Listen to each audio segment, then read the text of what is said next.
On. On. Okay. Hello, everybody. My name's Eric Klein. I'm the Peerlyst ambassador for Tel Aviv and have organized a small panel. Because of the virus, what was supposed to be a face-to-face meeting has now been moved online, but it was going to be recorded anyway, so it's not a total loss. With me today, I've got Asaf Flato from Optibus, excuse me, Bus. bus. I keep missing the bus. Um, Yeah. and Denny Abranovich from Titan Security. Asaf and I both know Danny because he was the one and his team actually helped us with our ISO certification process. So, Asaf, why don't you tell people a little bit about yourself? Well, I've been working in Optibus since September 2019. I was brought in to work as a production engineer and promoted into the position of CISO when we understood the needs for security and certification based on the requirements from our customers. I've been doing this for the last year and a half, and now we're preparing for our, I should say, the annual review for the ISO 27001 with the assistance of Titan Security. So, I've been running things for Cloudonics now for the last 5 years. I'm responsible for all the security, infrastructure, and relationships there. Went to Danny first because as a communications company, we needed to be certified GDPR, CCPA, et cetera. And the closest thing we had at that point was ISO 27001. Okay, so I'm going to let Danny take it, and just to give a brief description about him and his company, and if you can start with that little bit of presentation that gives the overview. Yeah, of course. My name is Dan Abramovich. I'm the CEO of Titan Security Group. I'm also acting as president of the ISO27001 Israeli chapter. We provide consulting services for all companies all around the world on GRC, especially ISO 27001 and also GDPR, CCPA. I put together a short presentation based on our experience with most of the companies in Israel and abroad about some of the challenges that we all face when trying to implementing the ISO 27001 standard. So let me just share my screen. If you have questions, please put them into the chat on Zoom, and we'll get to them as quick as we can.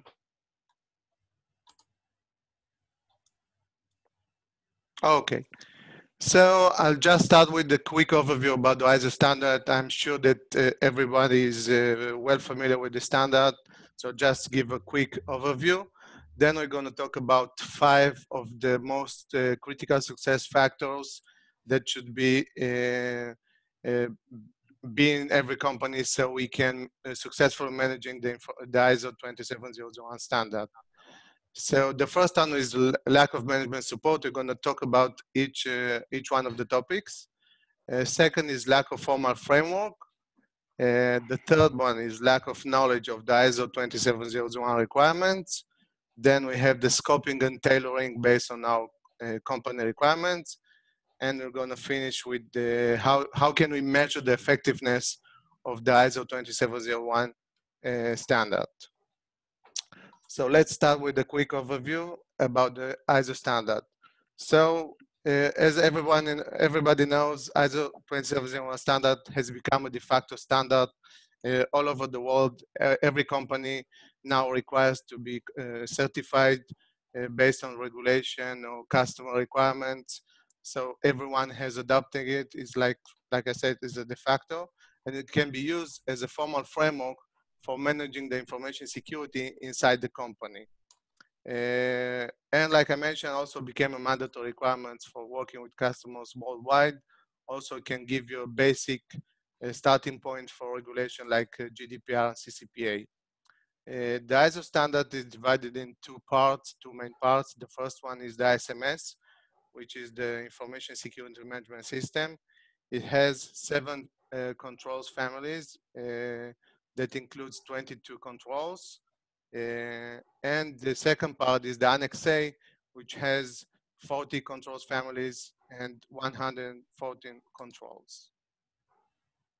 The first thing that we need to ensure when we try to implement or maintain the ISO 27001 is the management support.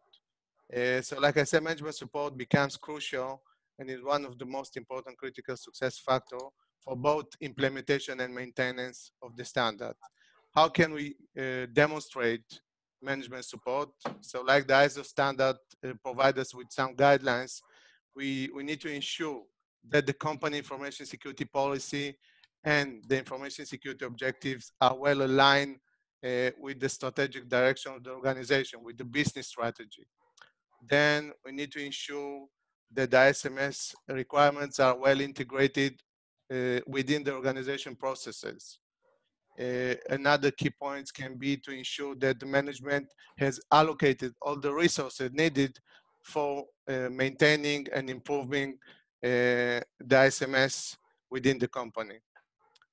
Also important to communicate all the SMS, the effectiveness requirements, and why it's important and how it's important to conform to the SMS requirements, both implementation and maintaining the SMS within the company.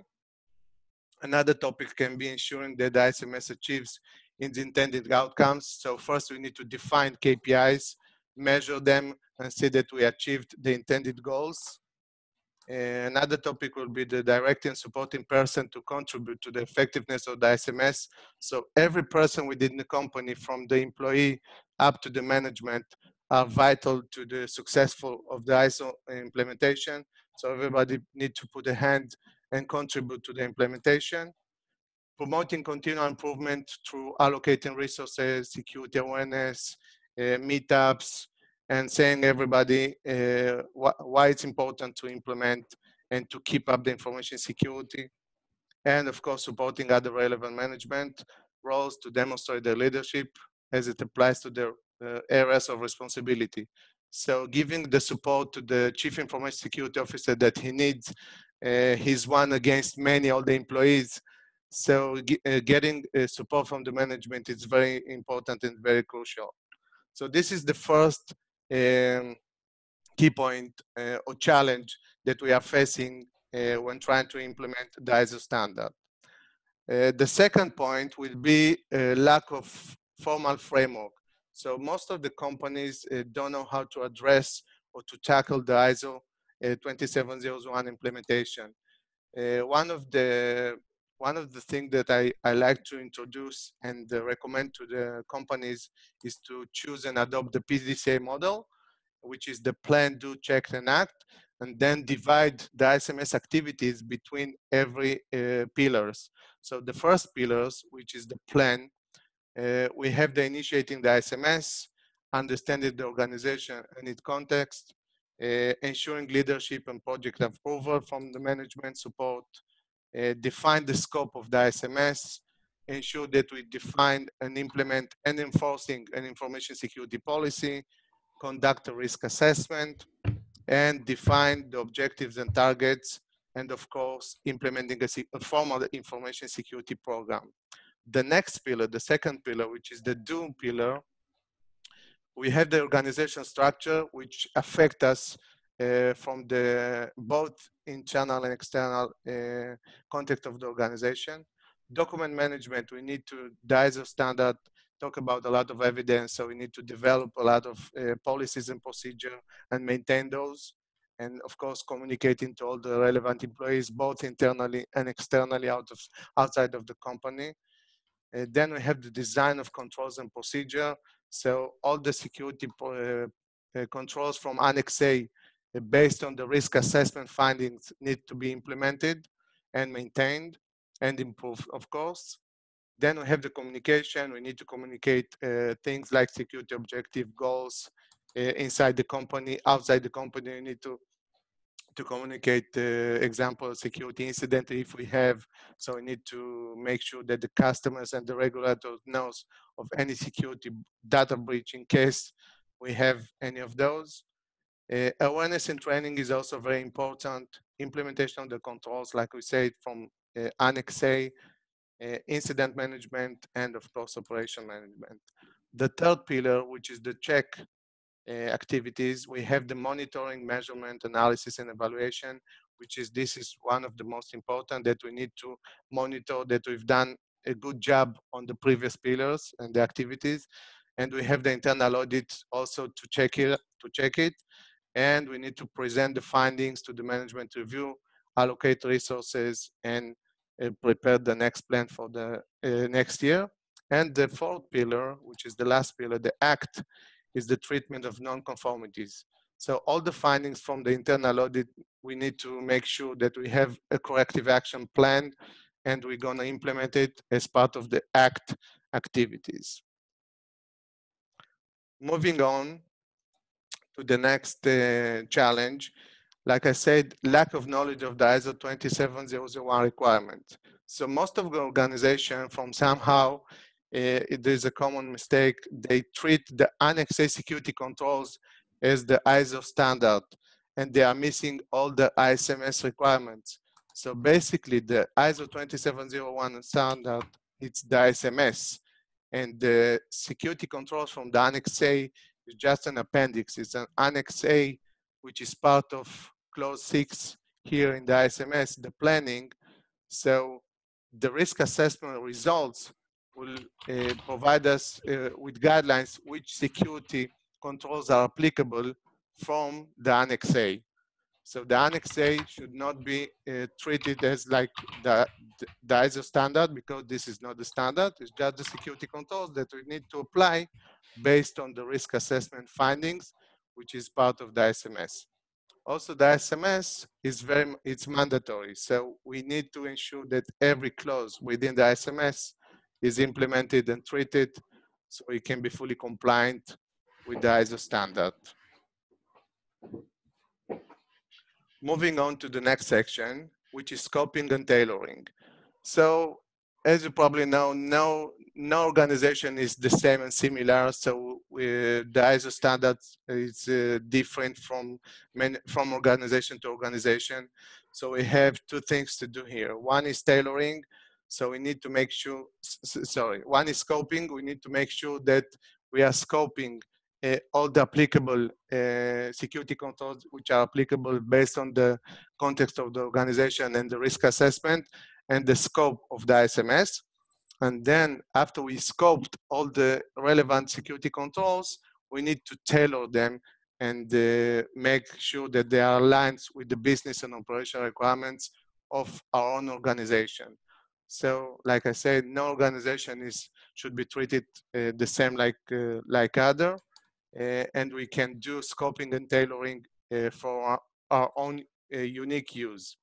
What you need to pay attention, the Annex A can be scoping and tailoring, so we can choose out of these 114 controls, which controls can be applicable, and we can choose this is part of the scope or not.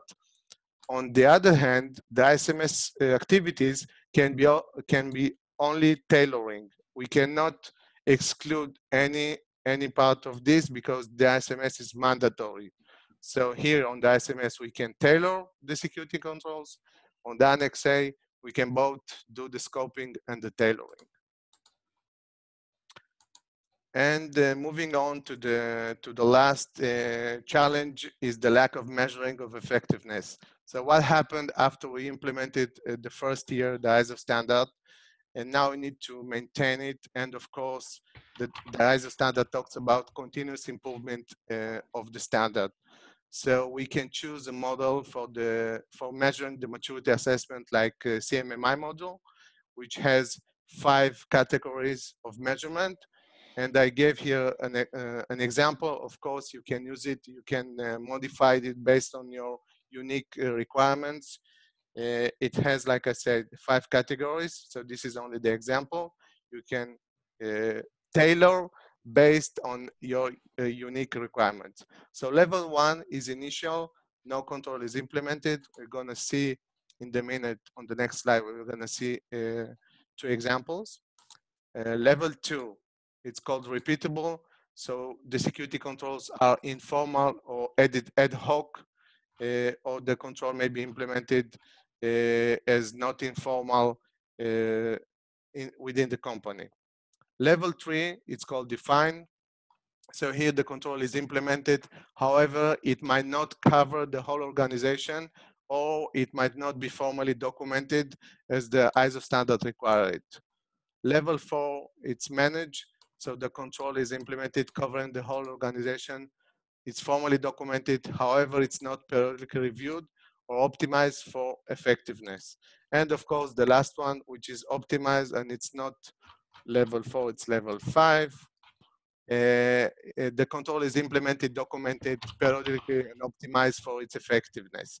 So with this model of CMMI, you can actually measure the assessment and implementation of the ISO standard and your readiness within the company, and can give you a score based on the findings, what is your maturity level of the ISO standard implemented within your organization.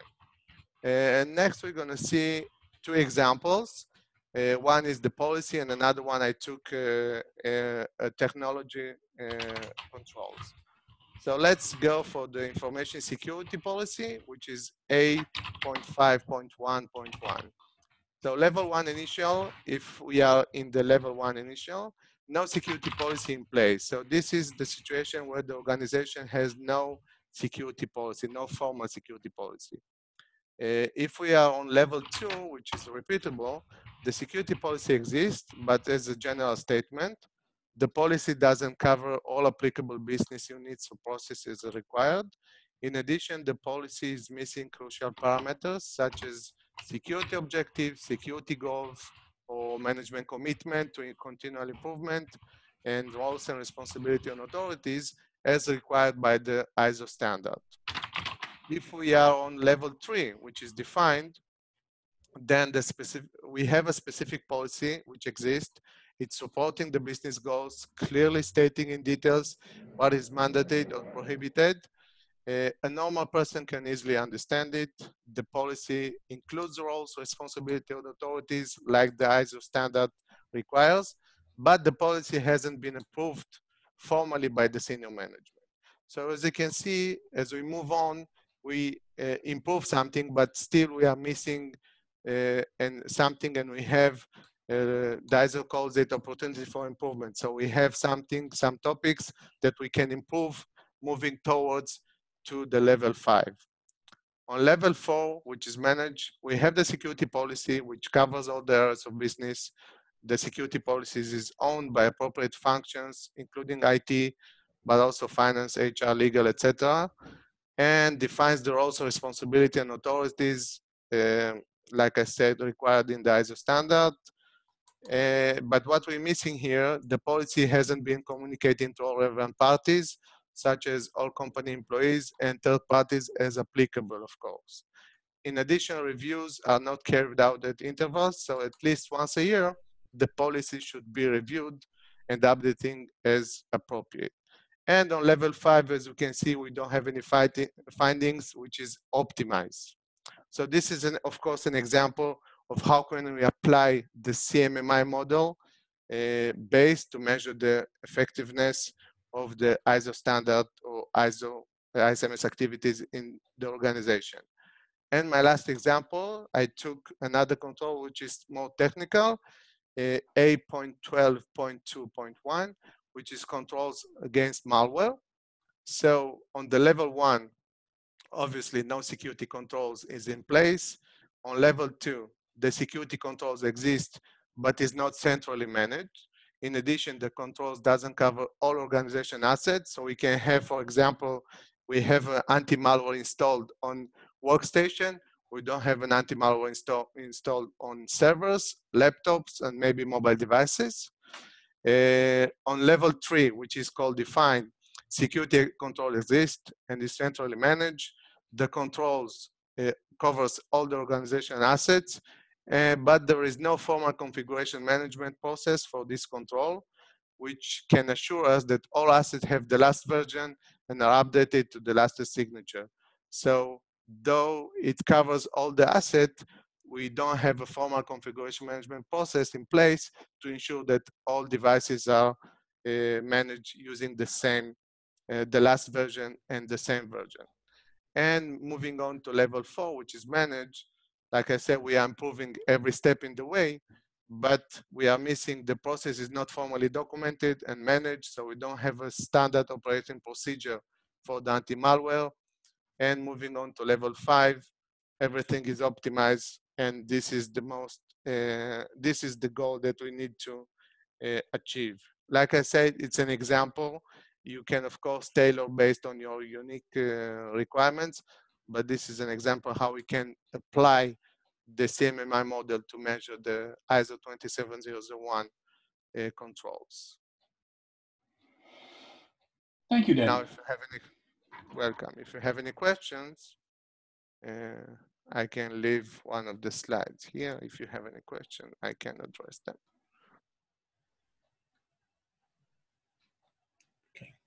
Okay. Any of you guys have questions on this right now? Okay. So, Asaf, why don't you explain how you guys started and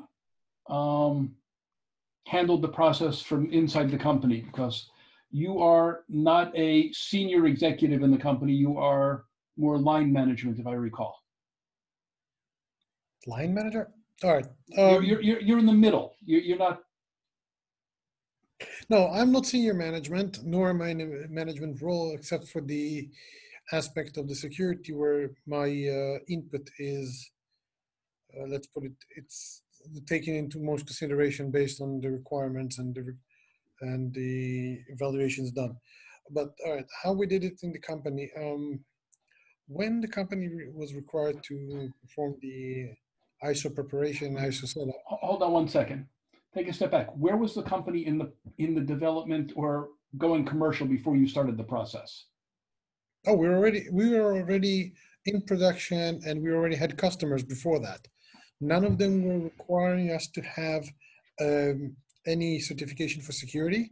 It was floated as an idea by one of our customers, but he wasn't adamant, and he didn't persistent on the point that we need to show any security certification or adhering to any specific standard. So it wasn't, nothing was done about it. And then one of the customers that we were engaging in contracts and due diligence basically told us that if we don't have any certification security, we are not passing the first step of due diligence. So no way in actually getting the contracts at all. So the company said, oh, okay, we need this done. And because before when I just started joining the company, I did an overview of the infrastructure, the production infrastructure. I was looking at the office infrastructure. I was flagging several issues regarding with security. And so they promoted me to the role of CISO and made me in charge of the ISO certification process. So again, this was required by a contract, by a customer. And in order to do that, we had to go through the process of understanding the risk, understanding what controls and implement the policies and implementations we have to do, both on the human factor in the company, how to teach our users to be more secure, how to make them more security aware with their usage of devices and physical security, and both in how we're making our product more secure for the customers and to comply with other requirements. So it took us quite a bit of time. I think it was almost 7 months before we were ready for the audit.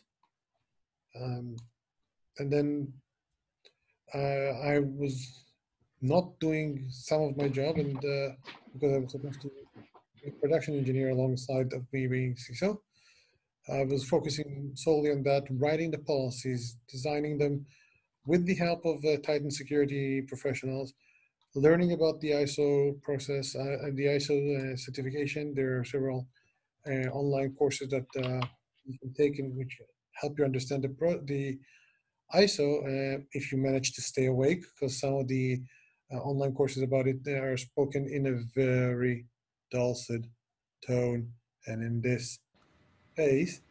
So it's a challenge to stay awake, especially if you don't drink coffee like I do. So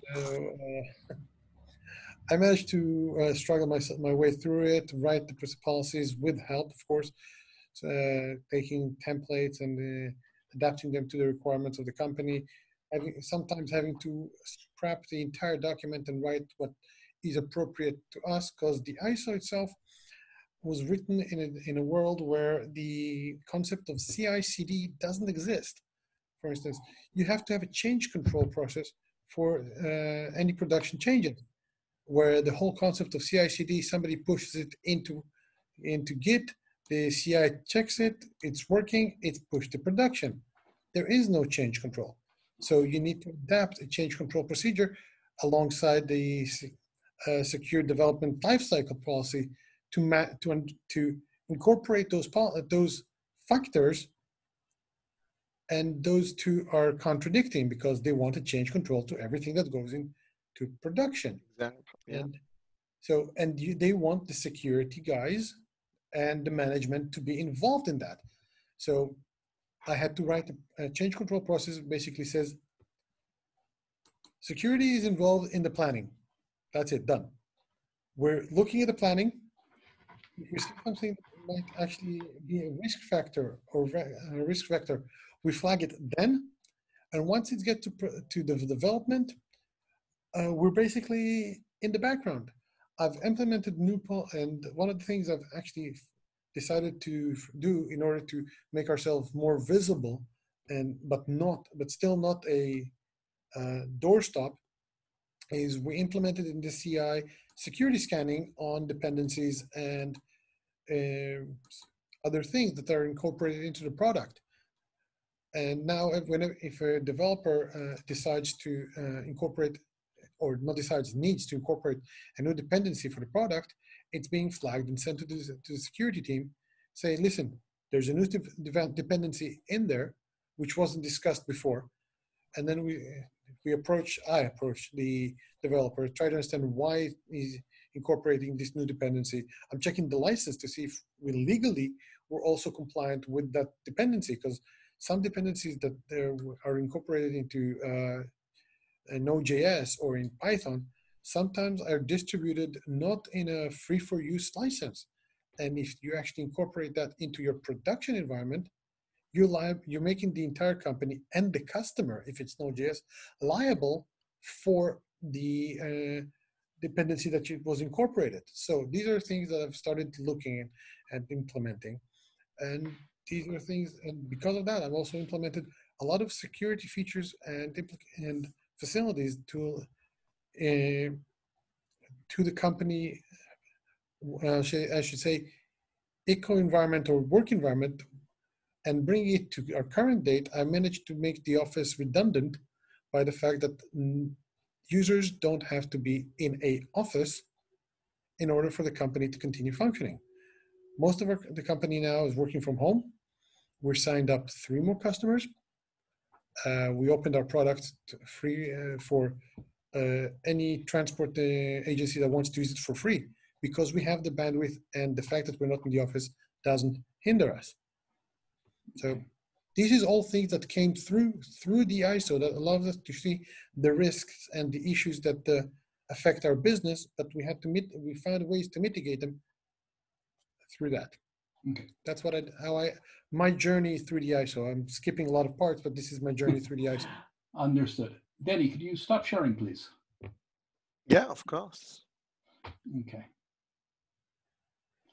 So, Asaf, you went and looked at the templates that were provided of the various standards and found many of them were, I don't know, I think Danny, my complaint was some of them were, felt like they were written in the 1990s.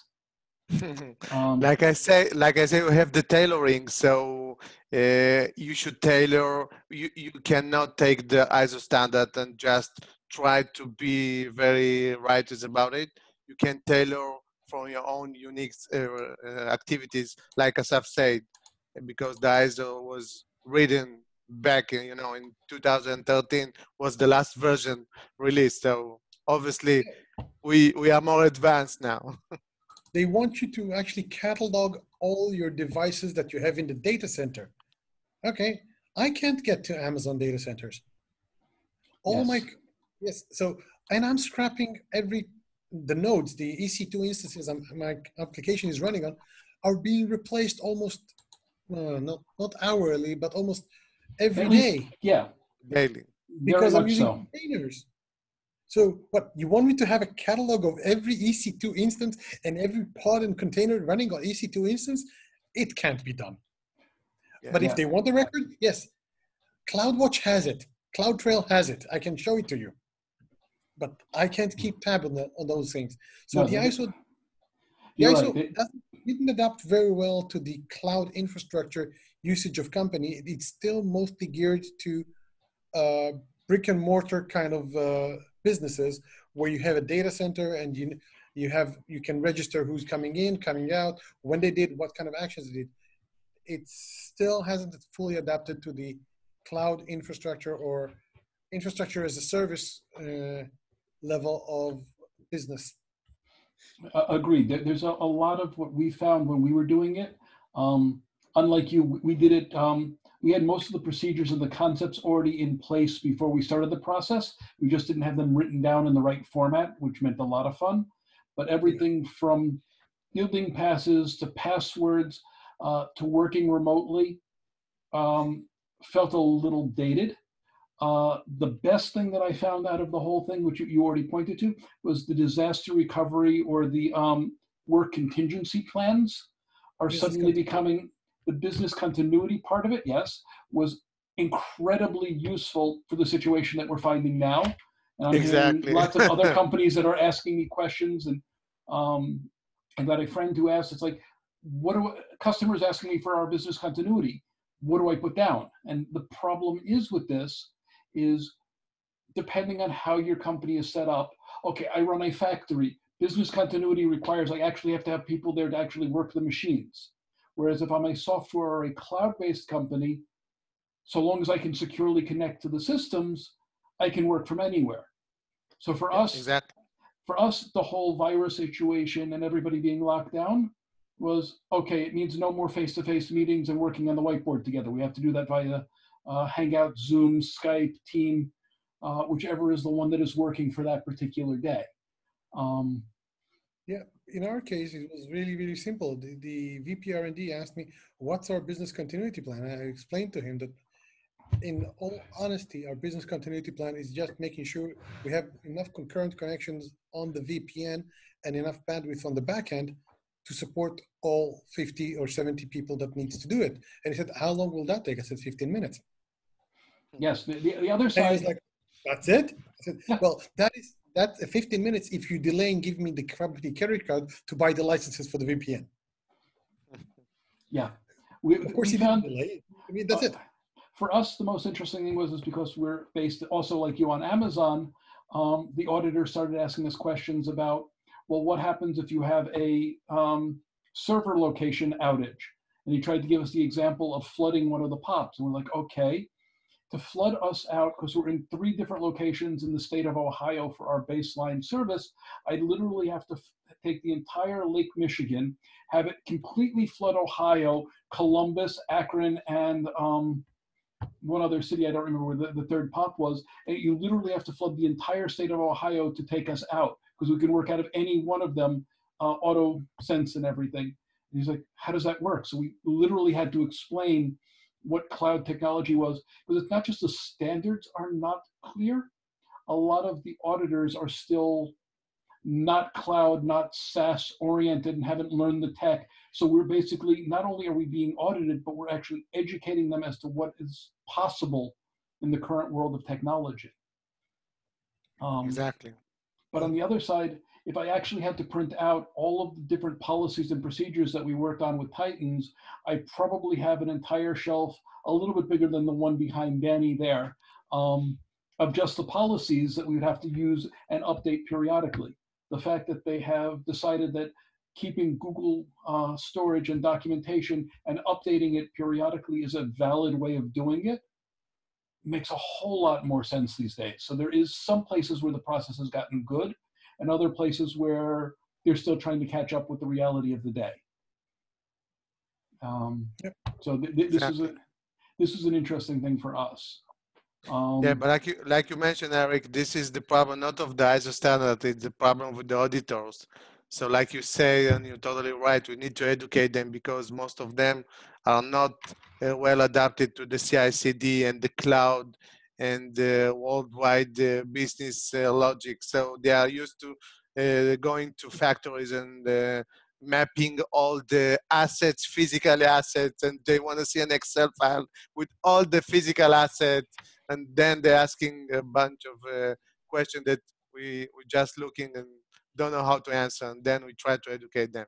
So like I say, we need to take the ISO standard and tailor based on our unique activities and requirements, and then try to explain the auditor what we can show him and what he's supposed to be asking as an auditor. Yeah, what is relevant and what makes sense? Go on, Asa. Yeah, well, in our case, one of the things that we found that was still a requirement and was a big shock for us is that you still have to print, well, for tax purposes in this country, you still have to have printouts of some documents. Yes. And you have to keep them in the safe. And the safe has to be locked and you have to keep it for a certain amount of years. Now, one of the things that I've learned in the previous location we had in the company, there was no safe. There was just a storage, a locked cabinet, which, to be perfectly honest, was never locked. And in this case, and one of the things that I've learned that for this location, we have a locked room and we have the locked cabinet in it. But initially, one of the things that you need to make sure about those records that only the relevant people have access to them, which should be the HR or the finance, depends. And initially, anybody could have accessed that room. Mm-hmm. And once in that room, you can actually, the cabinet wasn't locked because people forget to go home and lock the cabinet and they don't keep it locked during the day. So we had to, when I started presenting it to them like that listen, either you lock it when it's not in use, you lock it. When you need to get something out, you open it, lock it when you get it in, or we're going to lock the entire room. Of course, the first solution they rejected. They said, I don't want to carry the key. I don't know who has the key, blah, blah, blah. So we had to lock the room. The problem with that is what happened is that the safe room in the building became the storage room. Mm. So now the safe room is only accessed by 4 people. So we have to contend the security of the ISO against the physical security in the building. And how do you balance that when modern places usually take the safe room in the building and turn it into storage because it's usually never used, so we can just dump everything there. Or a conference room, yeah. Well, luckily, if it's a conference room, that's easy because everybody has access, but so that's a room that's being used. But in my case, the safe room is supposed to contain 90 people, but it became a storage place. And if I can squeeze 25 or 30 people in there, I'll be lucky. And I have 110 people to contend with. Mm-hmm. Which means you need time to empty the room, which you may or may not have. Yeah, you remember that time when they shut down everything in Tel Aviv and told people not to come because there was rocket fire? Yeah. The room here was locked. Which is also against the law. Yeah, but we have the safe in there. So we need to restrict access to somebody who can access the safe. If they would have allowed us to keep the documents electronically, we could have done that in the drive and that's it. Just, limit who can access these specific directories in the drive and that's it, done. But of course, governments are slow to move and ours hasn't moved in a year, so yeah. Different story altogether. Yes, you did. So, okay. In order to continue with all of the certification and maintaining it, the basic certification is good for 3 years. And you're supposed to do annual update checks according to which Danny just explained and showed us to make sure that you're doing testing, learning, and updating to fit the appropriate criteria, which gets very complicated when you have multiple locations or multiple other technologies that you need to take into account for each of these.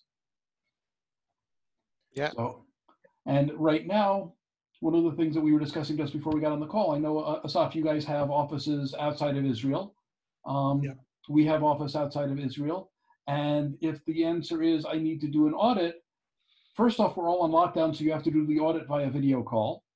And if you need to do an audit of multiple locations, you can't do things like the physical check that is considered part of the audit. So it takes a little bit more flexibility and a little bit more creativity on part of the auditor and the team that is leading him through the audit. I remember one of the things that surprised us a lot when we actually started doing the initial physical audit, even though our office had sprinklers, the auditor went and looked at his checklist and was like, okay, so where's the fire extinguisher? Because it is a fixed list of things to check. And if you don't have what's on the list, you have to have a really good reason why it's not there, and be able to explain it away in a way that the auditor can say, okay, that makes sense. And is it noted in the rule, in your documents? And then you have to show it where it's in the document. Sorry, you want to hear something even more ridiculous? We had an office in San Francisco.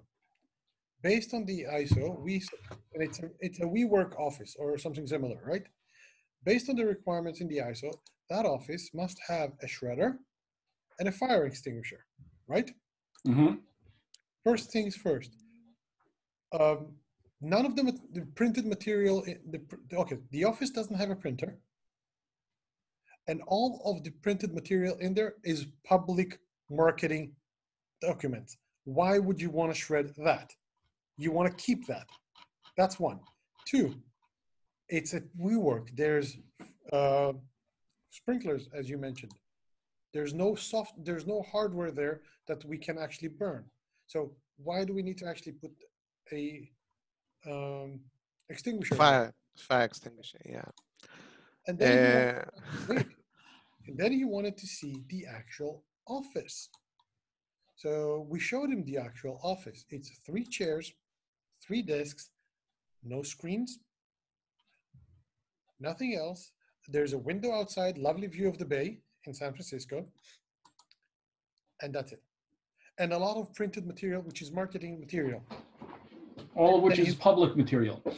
Yeah, and it's not restricted, public. So, and are people allowed to go into the office? Yes, they're supposed to come and take printed material. It's public, it's publication, it's marketing. Well, luckily our auditor has 2 neurons in between his ears, so he understood the concept and said, yeah, that's fine, okay, let's go on. But I was in the Standard Institute course about the ISO auditing, and I've seen people, and I've seen the instructor, and some of them would have not let that slide. They would have said, no, this doesn't pass audit, which is ridiculous. The ISO said, the standard says this has to be in there. It's like, why? Yeah, it's very funny when you find yourself in a situation when he's continue asking for a fire extinguisher and you say, look up, look upstairs, we have sprinklers. Yeah, but you don't have a fire extinguisher. We don't need a fire extinguisher, we have a sprinkler. It's the same. Again, now with a shredder. We need the fire extinguisher. It's the same thing with a shredder. It's marketing material. We want it to become public. We want people to come and take it. Why would we shred it? There's no yeah, like I mentioned, the problem with the auditors, most of the time they come to an audit where they are affected from other organization. So his mindset, it's still in the other organization. So he's asking for the same check. He's using the same checklist from the previous audit, and he doesn't disconnect himself from the previous audit with the current audit. So that's why they're keep asking for for same issues and topics that we cannot show him, obviously, because we are working differently. And the risks are different from every organization. But like you say, we need to educate, sometimes we need to educate the auditor as well. There's, it is what it It can be a is. challenge, yes. Yeah. I mean, our auditor had a number of questions and didn't understand some things, but when they were explained, he got it and said, okay, and checked it off. Others can be a little more narrow-minded and a little bit more fixed in their thinking, and that can lead to big problems. The things to remember about the audit were, first, you spend months preparing all these documents.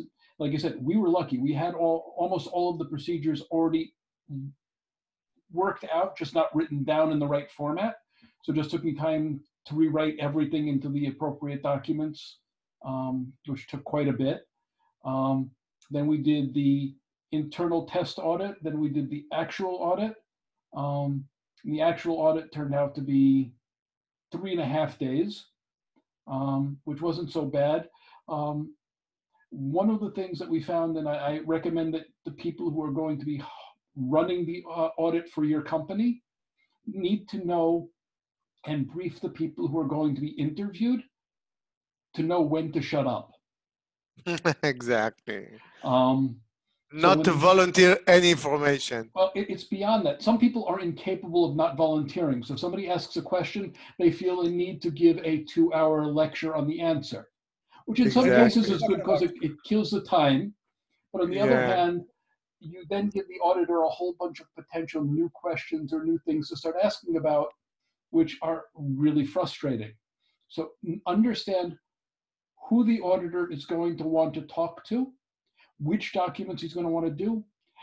And one thing we didn't do, and I would recommend going forward, is whoever is working with you to do the audit, in our case, it was Danny's team, have them do the internal test audit with the actual people who are going to get in front of the auditor, and basically tell the person who's talking, pretend you're talking to the IRS, and anything extra you say will result in an even longer, more deep financial check of your stuff. Do not volunteer, do not give anything more. It's like, it's the same in the polygraph. It's like in the polygraph test. Just yes or no. Just answer yes or no. Don't say any more than that.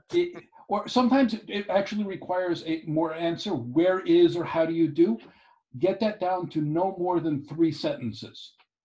If it requires an entire paragraph or an entire page worth of response, it's the wrong response. Yeah.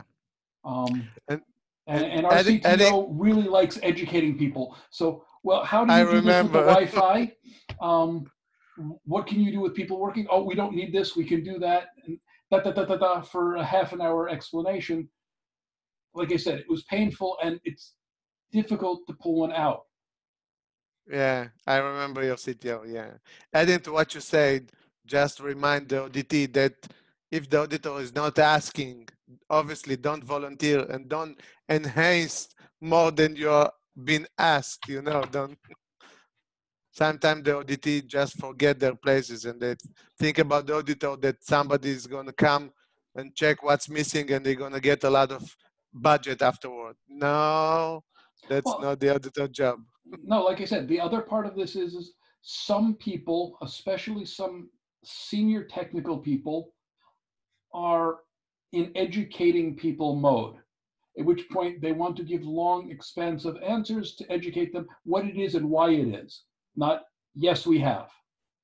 And that's good. It requires a polite bop on the head to remind them before they talk to anybody and practice with them that the answer is as close to yes or no as you can possibly get it. If you need to go longer, you're screwed. Well, not necessarily. Sometimes you need to elaborate on why a procedure was implemented the way it was.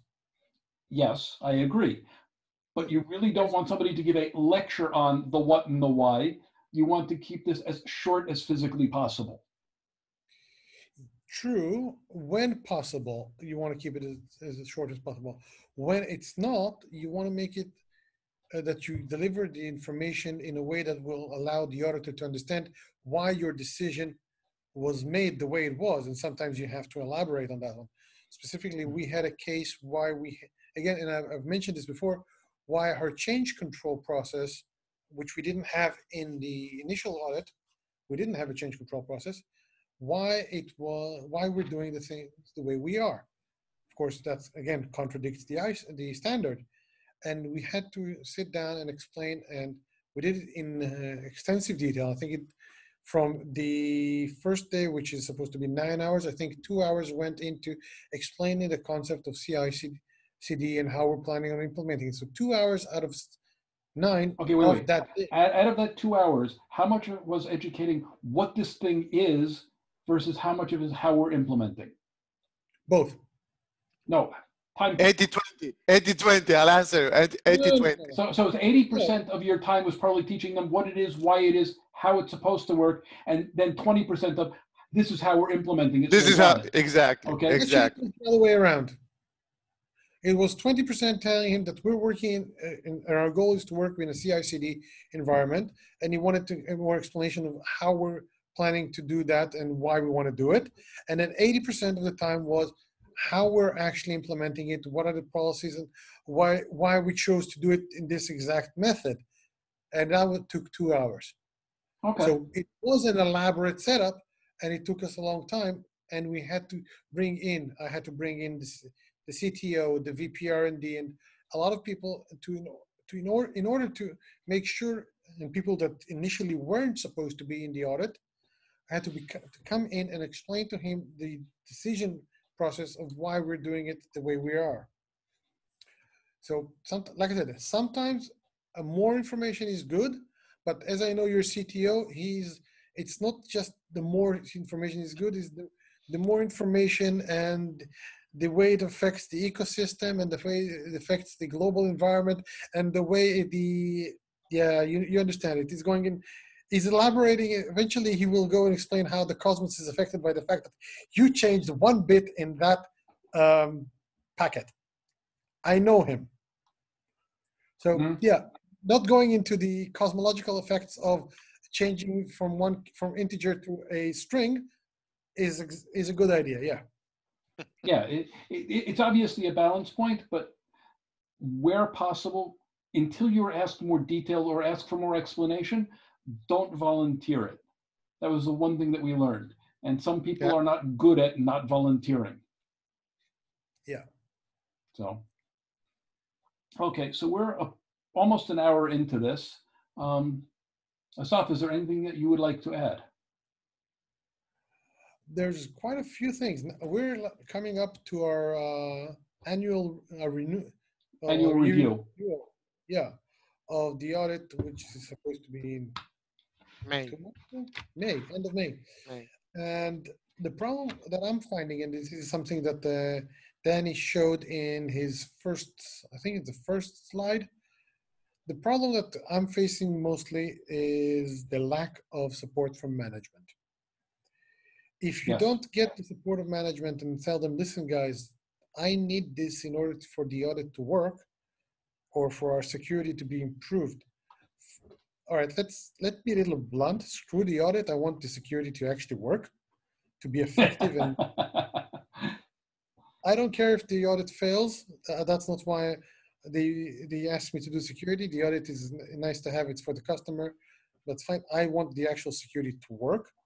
And if I need this something to do, and I'm coming to the manager and saying, listen, guys, I need this to be done, and I need I need the collaboration of these individuals. And 7 months afterwards, I'm still not getting the information or the people's time. That shows you that the management lack of management support. Yeah.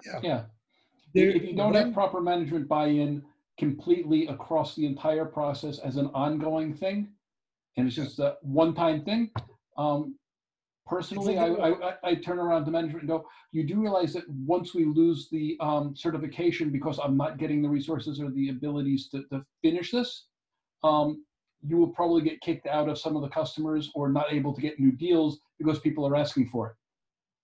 Well, In my particular case, as you understand, we're working with buses, public transport. Uh, right now, losing customers is almost a given because they're shutting down public transport around the world.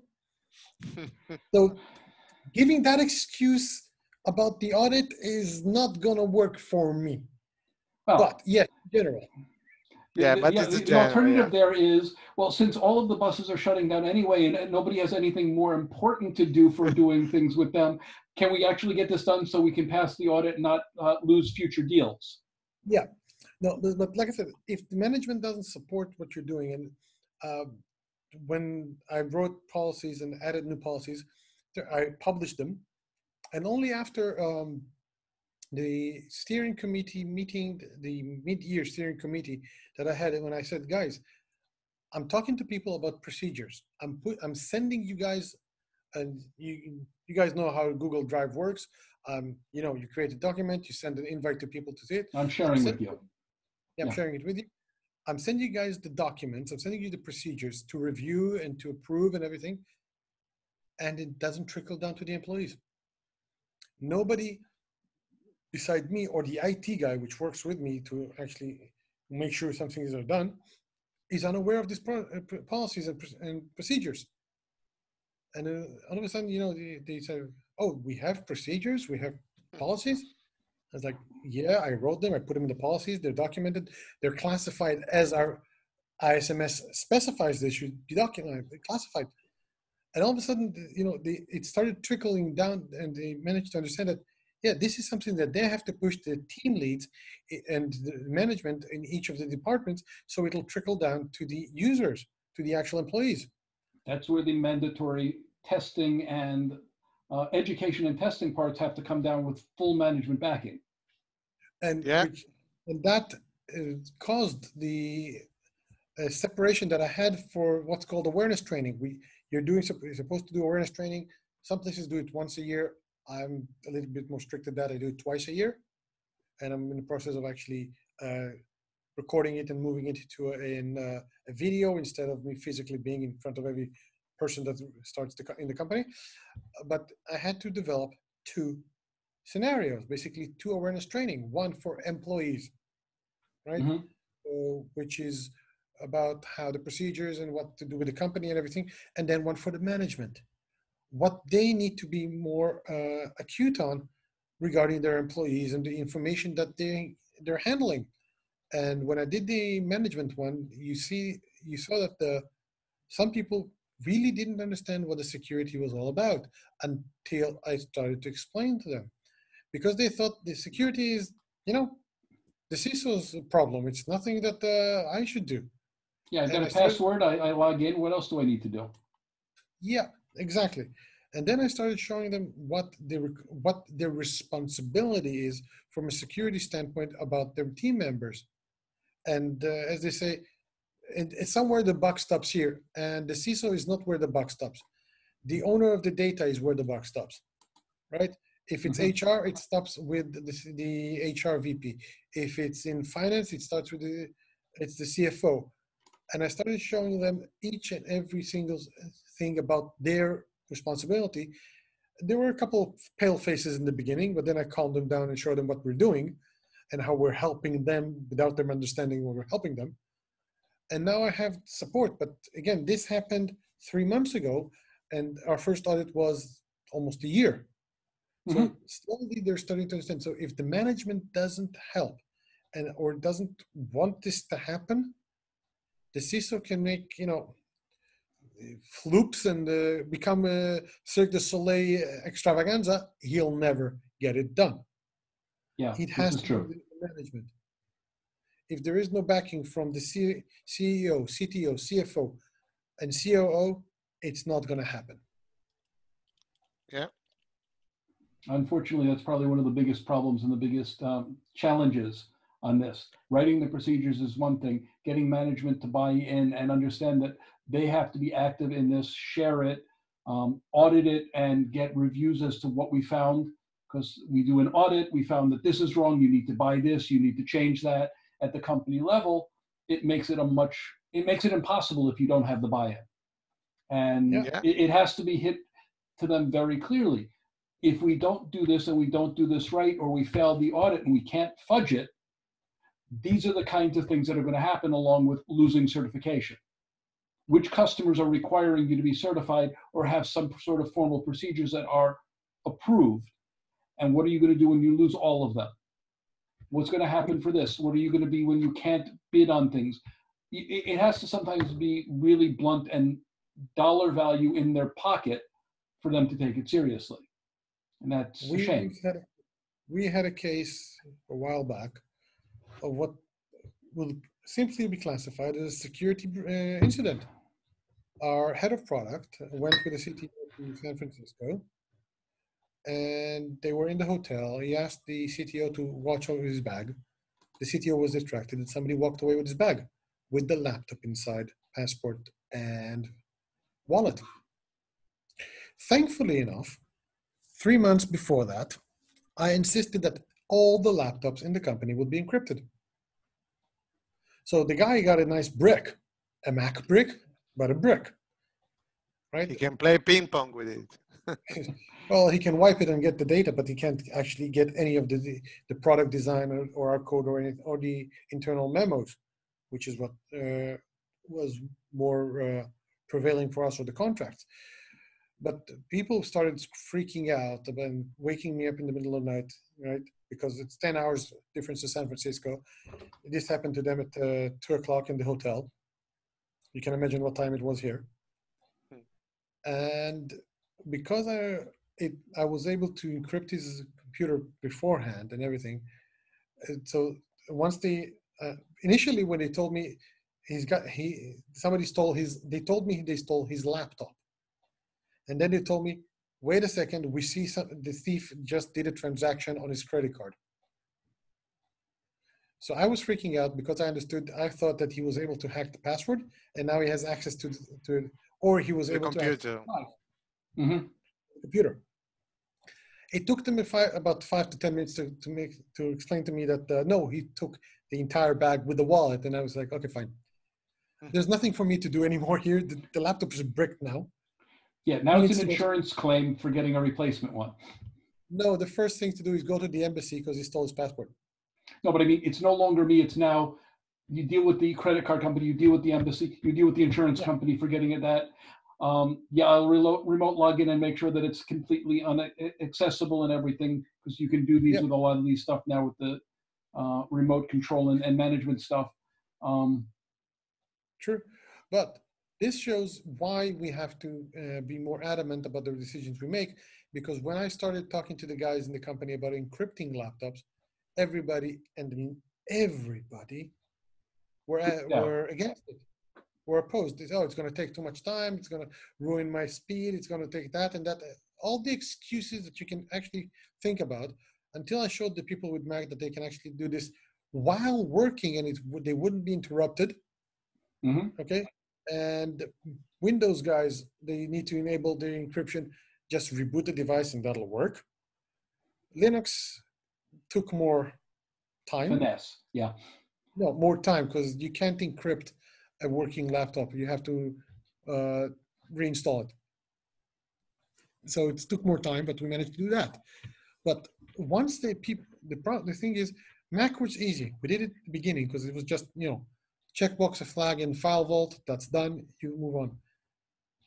When people heard that somebody's laptop was stolen and the encryption actually can help us, all of a sudden people just started, good thing that you did it. Oh, I've been fighting you for 3 months for that one. Oh, yeah. Why now you learn what the value is? Only when you smack somebody on the head, they learn that the basic security protocols need to be implemented. But without managing to push it. Yeah.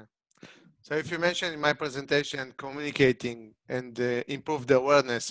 So this case can be a very good example of communicating to other employees and showing them why it's important to do that.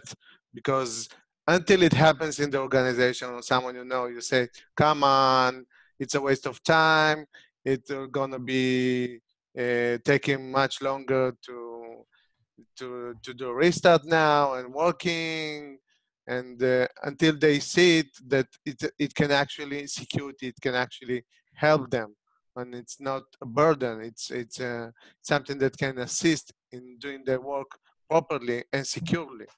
Yeah. Well, if you look at this, the entire situation, like we said, what's going on now, having the business continuity or disaster recovery plans, this is the second time that I'm now implementing a disaster recovery plan that I've implemented. And in both cases, I got, well, more recently because I'm C-level, so I was able to beat people over the head and got buy-in at everybody at the top. But previously, I was just a IT guy, nobody cared. We actually, going back into that case, this is going back a bit, we actually had an office fire. So there was no Wi-Fi, there was nothing, everything was physically wired, and they burnt the office for $350,000 worth of computer equipment. And the fact that I had already gone through and offsite tape backup required that they put in the tape backup facility a checkbook and a thing of company stationery, other things that you needed to do business continuity, meant that the company limped for 2 days and then we were back up and running, not as fast, but we could do it. It's like, all of these things are the insurance policy that nobody wants to have until, oh shit, we already need it, and it's too late to implement. So it's our job as the people responsible as CISO to look at what happens. Okay, the ISO policies that we're talking about are very technology and paperwork and policy oriented, but can the company actually survive if your office burned down and you don't have company letterhead, a checkbook? Do you still do things by check, or is wire and electronic enough? What can you do and how do you do these things? It's incredibly important, and it's a complete waste of money until it isn't. Exactly. Okay. Actually, just to finish, the current situation that the entire world is finding themselves in, with no, you can't work from home, you can't work remote, it's not secure, and suddenly it's like, oh yeah, we've got a policy for that, we know how to let people do it, means that companies are not closing even if they have to physically close their office. And these are important things that kind of will get grief again in another couple of months over the whatever it is. No, we don't need that anymore, it's over. But still, this is what's keeping company going, and people aren't actually acknowledging that fact sometimes. Well, some companies still live in the concept of, I need the people to be in the office in order to work because it's mostly managerial, because I want to make sure that my minions are where I can actually boss them around. Right? Yes, there's a lot of that. Charter Communications has run into a lot of problem where the CEO basically said people work more efficiently from the office. Oh, well, we're closing this office because they had the entire building is being fumigated, and they're running into big problems. And it's like, you have a lot of the management, like the things we were talking before, are still living in a old world paradigm, not people can actually physically work remotely and still be productive. They have to be here factor is really annoying. And this is beginning to show them that maybe that wasn't the case. Well, that approach is still valid when you're dealing with hardware manufacturers and physical concept, but most software companies, they don't need that. Well, even hardware, 90% of the people who aren't on the factory floor doing the physical work with the machines, back office, HR, call center, salespeople, should all be able to work remotely, because you can do all of this over the internet securely these days. Not necessarily. I'm talking about people. I'll take an example of a company I worked with in the past that manufactured network cards. Okay, so that was an actual factory.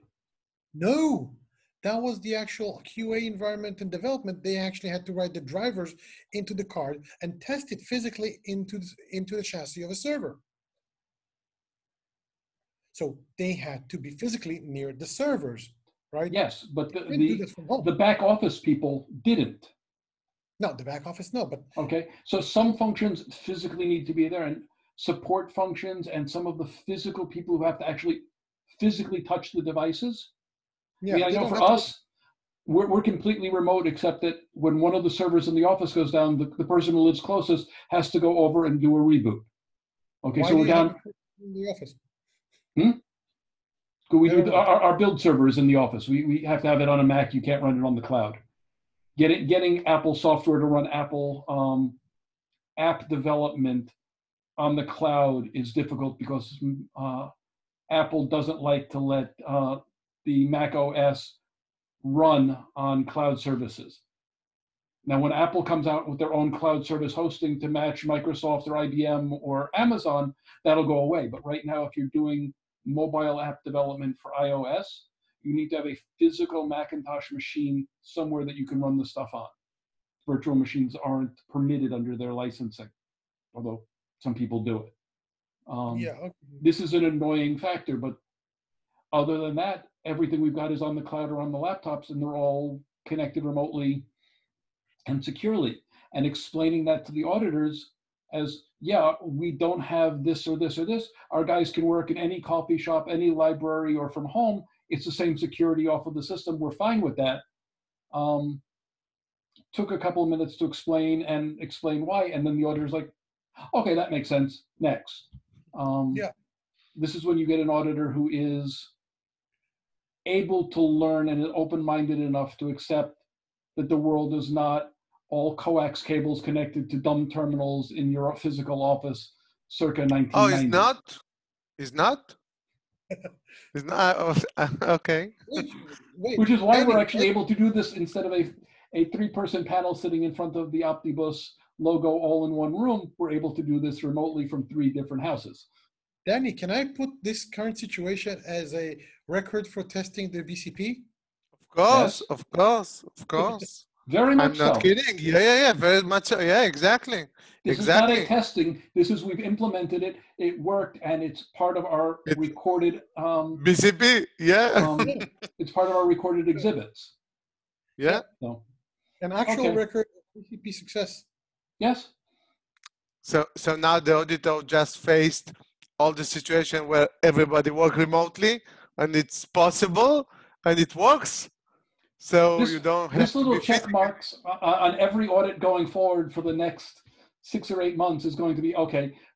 Business continuity plan tested. Checked. For real. Work. For real. So on this note, if nobody has anything else that they'd like to add, I would like to thank you both for your participation in this. I'll send you guys the link once it's up on the Peerlyst YouTube channel.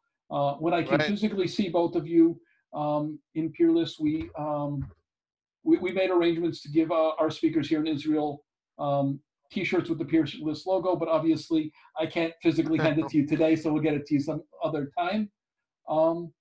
Thank you both, and for those of you who joined us on the chat and were listening in live, thank you. Those of you who aren't and are reviewing this separately, you've got Asaf Flato from Optibus.